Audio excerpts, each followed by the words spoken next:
And I give the floor to Mr. Jean-Pierre Lacroix. Mr. President, I thank you for convening this briefing. I am especially pleased to be joined by the distinguished police commissioners from our peacekeeping operations in the Democratic Republic of the Congo and South Sudan, where I was very recently. This annual briefing to the Council is an opportunity to reaffirm the vital role that the United Nations Police play across the conflict prevention spectrum, from peacekeeping to peace building. It also provides a forum to discuss our achievements over the past year and strategic priorities for the coming months.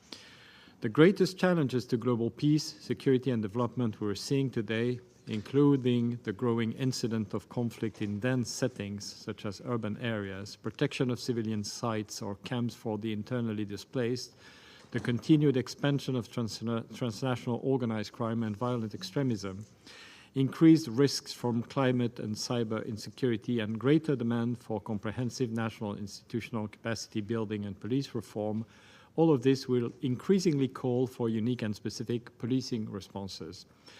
We must therefore work collectively to ensure the United Nations Police are properly prepared, equipped, and resourced to address those. This briefing is a timely opportunity to discuss some of the key priorities for United Nations policing, through which we aim to support our member states in fostering representative, responsive, and accountable police services that serve and protect the people. Action for peacekeeping, and particularly the areas that we have prioritized within A4P+, continues to provide our strategic direction. I am very grateful to all of you for your efforts to take forward your respective commitments and for your support to the Secretary General's efforts to do the same. I am also grateful to the member states that announced pledges of policing-related support at the 2022 United Nations Chief of Police Summit and the 2021 Seoul United Nations Peacekeeping Ministerial Meeting to help enhance the performance and environmentally responsive impact of peacekeeping operations in line with A4P+ priorities, which I will discuss in more detail.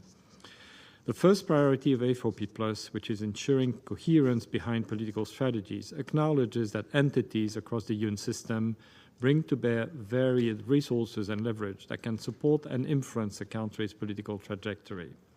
As one example, in the Democratic Republic of the Congo, MONUSCO police have been working with UN partners, the Congolese National Police and the Ministry of the Interior, to advance the United Nations Joint Police Reform Support Program, strengthen human rights protection, and fight impunity, which are all ingredients for a successful transition.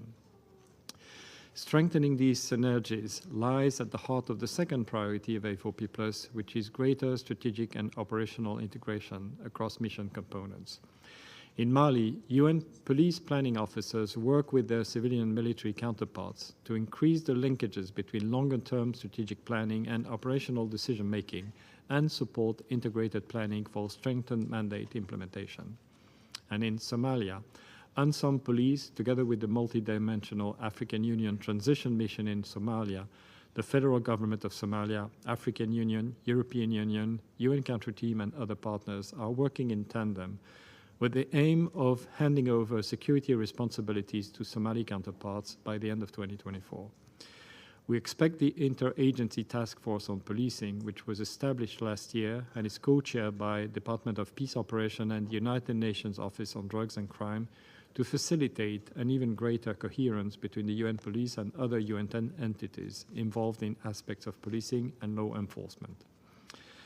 The department is also working to enhance capabilities and mindsets, the third A4P+ priority, by aligning pre-deployment training by member states with the organizations in mission training, with the aim of ensuring that the capabilities of deployed formed police units match their mandated tasks. Performance metrics are being monitored by the Police Division and the Department of Operational Support and reported against, forming the basis for engagements with police contributing countries requesting remediation of identified gaps in deployed contingent-owned equipment.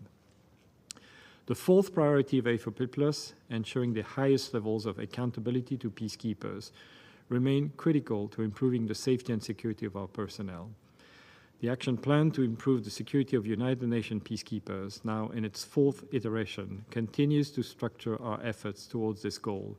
In support of the implementation of the action plan, the UN Police have conducted in-mission performance assessment and evaluation team visits to our missions in the Central African Republic, Democratic Republic of the Congo, Mali, and South Sudan this year, examining critical areas such as command and control structures, contingent-owned equipment, and training.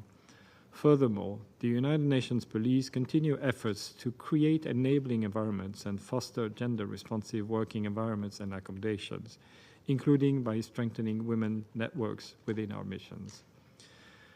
To advance our fifth priority, the accountability of peacekeepers, the United Nations Police continues to underline zero tolerance for sexual exploitation and abuse through enhanced pre-deployment and in-mission training. We are also stepping up efforts to regularly assess performance, recognize good performance, and improve accountability for performance, including through the development of proposed CPAS police-related impact indicators that will be discussed during this Police Week.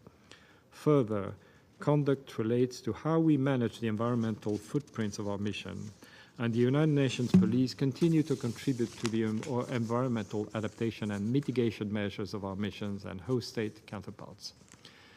Regarding strategic communications, the sixth priority, in line with department initiatives, the United Nations Police work to amplify the positive impact of our presence through enhanced strategic communications, including new engagement on social media platforms, as well as community-oriented policing and awareness-raising activities. Furthermore, the United Nations Police contribute to DPO's efforts to proactively counter misinformation, disinformation, and hate speech. My visit to the Democratic Republic of the Congo last July made clear the urgent and critical need to further enhance our capacities to better manage expectations and de-escalate tensions, including with UN police officers specialized in strategic communications and crisis response, a capacity that we would expect our member states to provide us with in greater quantity.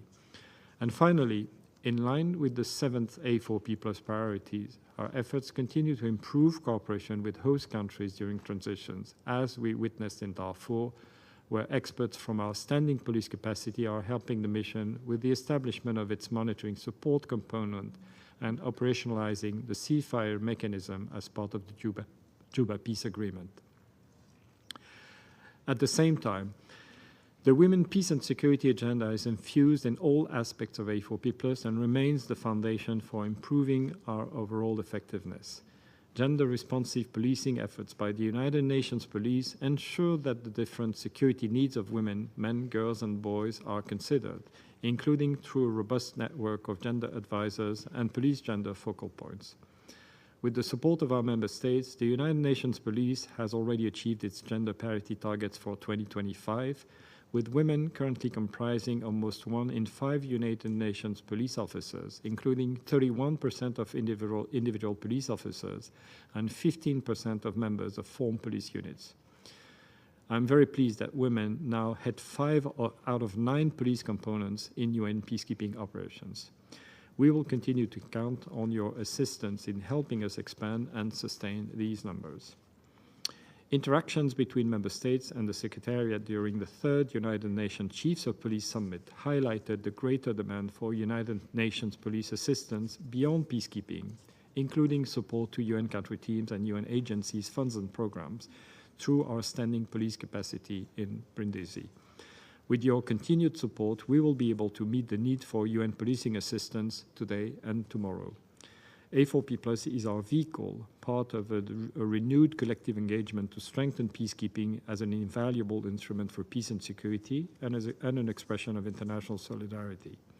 Through it, we are better placed to address today's challenges to peace and security and ultimately to improve the lives of the people we serve.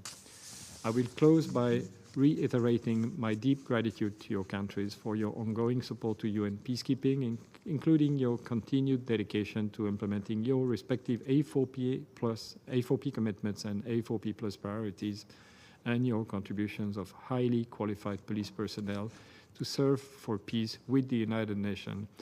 And before I close, Mr. President, let me also express our satisfaction, actually our deep satisfaction at the prospect of having the next ministerial meeting on peacekeeping held in your country, Ghana. Thank you very much, Mr. President. I thank Mr. Lacroix for his briefing.